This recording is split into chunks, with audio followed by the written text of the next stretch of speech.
Hello everybody, I'm Nora Burrows. It has been far too long since I've had an opportunity to do some crumb piecing, so I thought I would do that today. If you haven't checked out episodes 1 and 2, go ahead and do that, or you can just jump on in here with episode 3. We're putting together crumb blocks that we will eventually put into a quilt. So here are my crumbs, and I have been adding to my crumbs lately, so I'm excited to see all the new pieces I have in there. There continues to be a little bit of discussion about crumbs versus scraps, and yes, I do have some what would be considered scraps in my crumb bin here. Scraps are typically bigger than your hand, smaller than a fat quarter, bigger than your hand are scraps. Crumbs are like the teeny tiniest pieces. So for example, this would probably be considered a scrap. This is a crumb. So when I say crumb quilting, I'm working with a lot of small pieces, but I'm also working with pieces that are more on the scrap-ish size.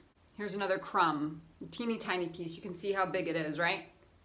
Now I do have a scrap bin of pieces that I find to be bigger than my hand, smaller than a fat quarter. So kind of my bigger pieces go in one section and the smallish pieces go in another. But I know some of you are pretty particular about crumbs versus scraps. So here it's kind of crummy with some scraps thrown in there. So let's take a look at the crumbs and find some special pieces that we want to work off of. One thing that I have done since the last video is I separated out all of my strips here, because I'm always needing strips to kind of hold pieces together for this crumb quilting. So these are all strips. I'll put these aside. Same with these. These are strips. And let's see, let's find some special pieces. Those swimmers are kind of cute.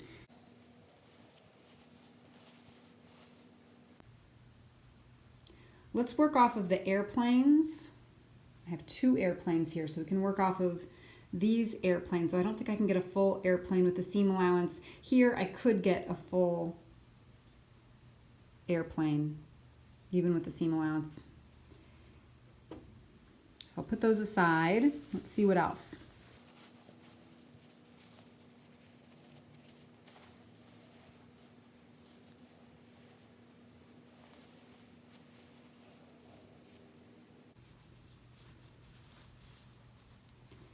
How about some watermelon? That's a fun one. Let's do that. That's nice and colorful.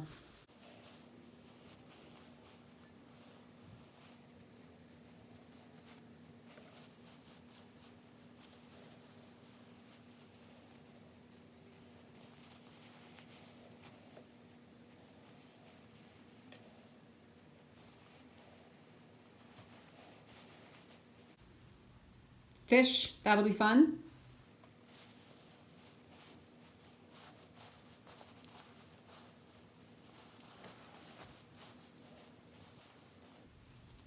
Ooh, and look at these shimmery metallic stars. We'll do that. So we'll build blocks around the stars, which one? Not that one. This one. The airplane, watermelon, and fish. So I'm going to go ahead and sort through some of these and kind of get some pieces of fabric that I think go with these 4. And then we will also kind of just do some general random pairing. So I've picked some fabrics to go with the pieces that I want to start with. So for example, I have the planes here, and then I picked these pieces to go with that. And same with, these metallic stars, the watermelon here. And this is cool. I happened to find with this fish fabric, I found other fish fabric that I had totally forgotten about. And then I even think these kind of look like fish. So I'm going to start string piecing these together. That just means I'm going to put them through one at a time without stopping. I got this tiny cutting mat at the Dollar Tree. It's actually pretty thick. I would say pretty good quality. I've used it. I love it. Check out the Dollar Tree for these little cutting mats. They're only 8 inches wide. So I'm going to have this right next to me, right here. And as I go, I'm going to trim my pieces. So I had already ironed these. I'm going to put them right sides together and cut a nice line, a nice straight edge. Under the machine it goes. I have my ironing mat and iron right on the other side of me. Where is it? There it is. So I don't have to move. I'll give that a little iron, bring these two pieces back over to the cutting mat. And I think I'll put this one, so I really want to keep this airplane as full as possible. So I'm gonna put this on the side right here. I think that will work nicely. So I'll put those right sides together, give a little trim. Now there's a lot of people who don't think that you need to trim, and they probably don't need to trim these off, but I find to get the best, flattest finished product, it's really important to have a nice straight edge to sew along. But if you don't need to do that, then you don't have to, certainly. I have found this raindrop crumb. This is certainly a crumb. And so I thought I'd build around this one as well. Let's do the yellow with that. I'm gonna give these an iron. And these two are pretty flat. If I put this, so this is a cute little heart piece. If I put these two edges together, those are straight enough, I can tell, that I don't need to trim that. I'm just gonna go ahead and sew right from one side to the other. Let's do some of these fishies. I was thinking I would put the blue fish piece maybe in between the orange fish pieces. So I'll do one at a time. I am gonna trim this up just to make sure, though it does look relatively straight. Some of those edges are a little bit frayed, so I just wanna get it nice and crisp. And you'll notice that the white fabric is much bigger than the orange fabric. That doesn't matter, we'll trim it off at the end. And I haven't cut any of my pieces off here. I have all of this chain. This is why they call it chain piecing, because it just ends up being a big long chain of fabric. Let's put the gray against the stars. And for this, just for ease, I'm gonna trim off the bottom here. Put that back with the scraps. And put these right sides together. Trim it, and then I'll send it through the machine.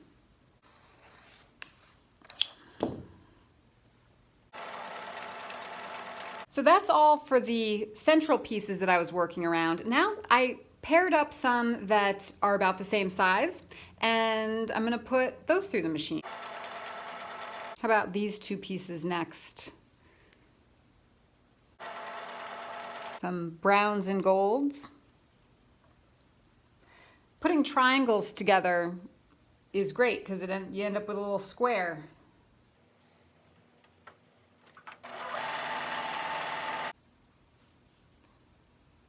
A variety of polka dots, polka dot with polka dot.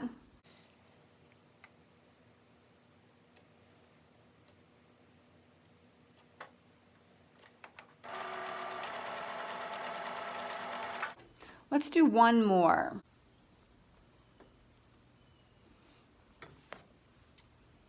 Let's do this bee with the Civil War. I think this is Civil War recreation. Can't remember for sure. I wonder if I can use my cutting mat up here. That would be ideal. Let's try that and see if it works.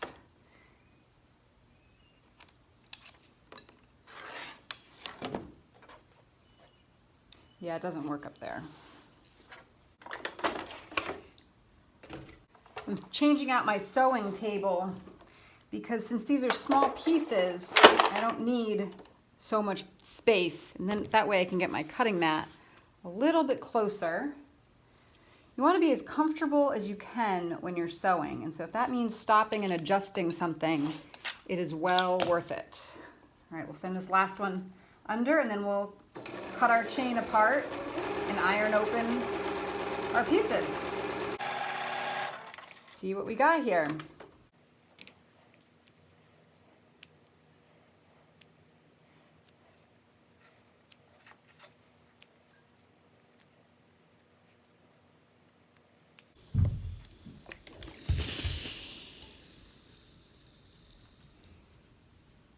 Of our fishies.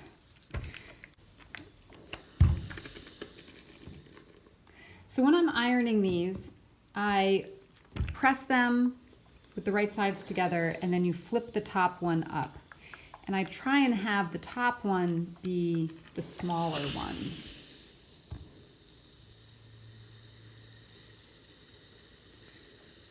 So this is called setting the seam, and then you open it. So this one will be an interesting one to add on to. We'll probably have to have our piece of fabric coming down here. So we'll lose a whole chunk over here, which is okay. That's what crumb piecing is all about.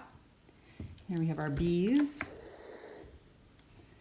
And it looks like we lost all our bees. That's a nice piece of a bee there. We have our polka dot pieces here. This was our brown triangle set.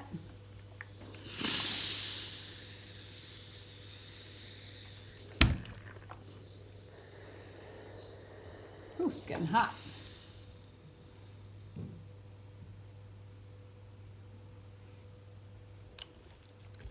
So I am not pressing these open. I'm not pressing the seams open, I should say. So sometimes when people do quilting of any kind, they'll press it so the seams are open.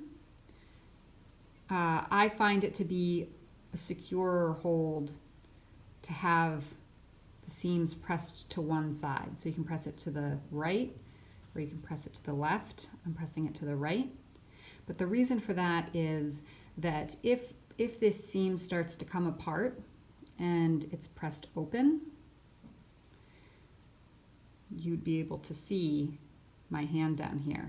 You'd create a hole.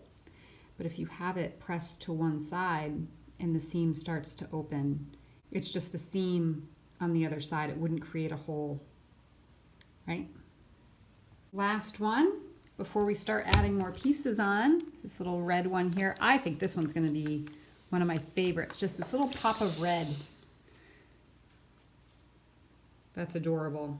That's kind of very modern-like. So now what I'm gonna do is take these back over to my scrap bin and I'll find pieces to add on. Some of the ones I have already found. I was looking through earlier. For example, I do have another fish piece. Oh, here it is. Here's my other fish piece, so I can add this on. And I think I was gonna try and add on this piece to here, or maybe the other way. I think that looks good. Something like that. Oh, I missed one. I didn't iron this one open. Let's do that.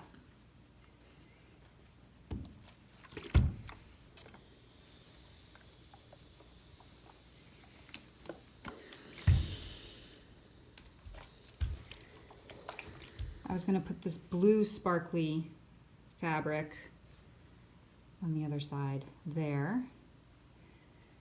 And I was gonna put this green floral piece with this one somehow, not exactly sure how.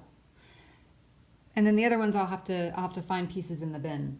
So I just put a bunch through and didn't have the camera on, so you missed it, but that's okay. I'm onto the watermelon.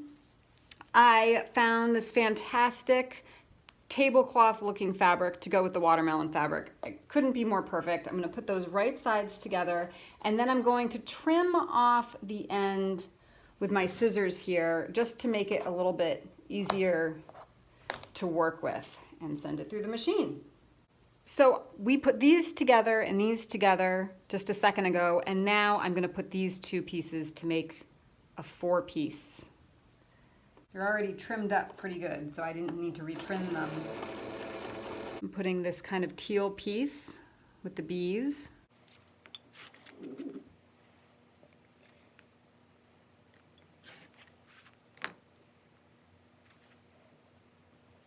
And the last one I have to send through is the polka dot one. How cute is this fabric that I found with this little doggy on it? So I think part of the dog is gonna get cut off, but that's okay. I'm gonna put the dog with these polka dots. I think will be adorable.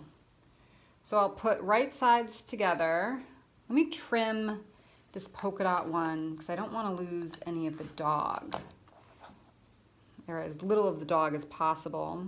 Put those right sides together and then I'm gonna just trim off the ends again to make it easier to work with, and I'll send this last one through and then we'll iron our pieces to see how they look. I love the surprise. You don't really know how it's going to turn out until you iron them open and see. Cut these all apart.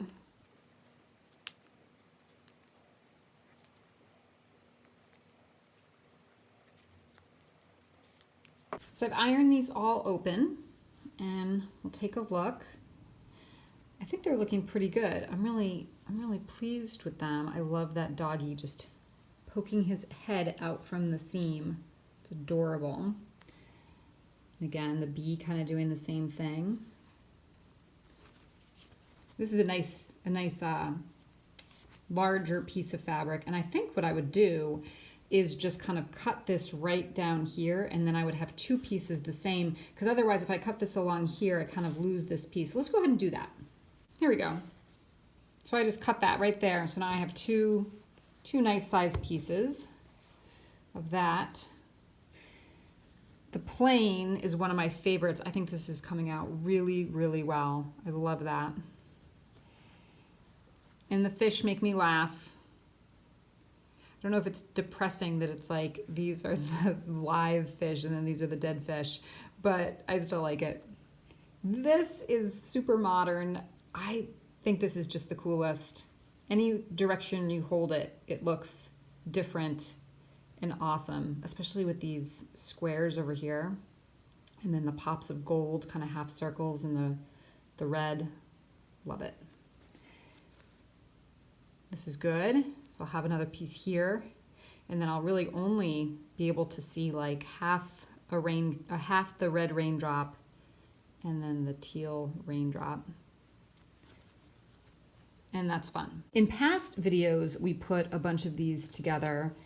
Let's take a look at what we have. So we have these from older videos, and I think what we're gonna do next, instead of putting more duplicates together, I think what we're gonna do is start piecing these little pieces together to make bigger pieces, and then eventually a square, which is exactly what we did in episode 1 and 2. We eventually ended up being able to have some full size blocks. So the next steps would be to do the same thing with these. So this used to be part of something else, and then it got cut off, and now we have this little scrap.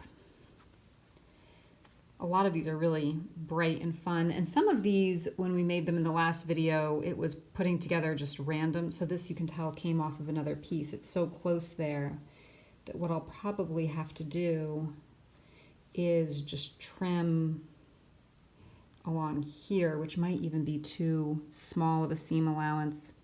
I might need to figure out what to do with this piece, because this teeny tiny bit makes it a challenge, but then if I cut that off, this gray piece gets pretty small. You know what I think I'm gonna do? I just cut that gray piece right off. So we'll get rid of that, and then this will be our scrap here. This used to be part of something bigger. Look at just that little bit of brown sticking out there, which once you get the seam allowance, it's gonna be nothing. So that's another one that might be a little bit tricky, but could be really cool. And then this one has all those teeny tiny pieces right in the middle here, with the sunburst on the side. Again, teeny tiny pieces. I love how the teeny tiny pieces are kind of enclosed by bigger pieces, and then pieces just kind of stick out from the seam allowance like the flower. And then this is actually two pieces in there. You can see the seam right in the middle. This is a really bright one.